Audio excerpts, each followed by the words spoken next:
Alright, so today we're going to be working on our diagonal shoulder raise, and just like a regular shoulder raise, this is going to be working a lot of the arms and the shoulders.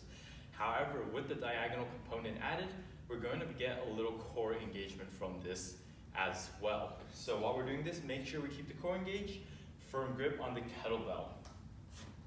So we're going to grab the kettlebell by the horns. We're going to keep our arms by our sides. Forearms are going to be coming out about perpendicular to our arms. Starting from the center of our body, we're going to push this kettlebell up and outwards diagonally.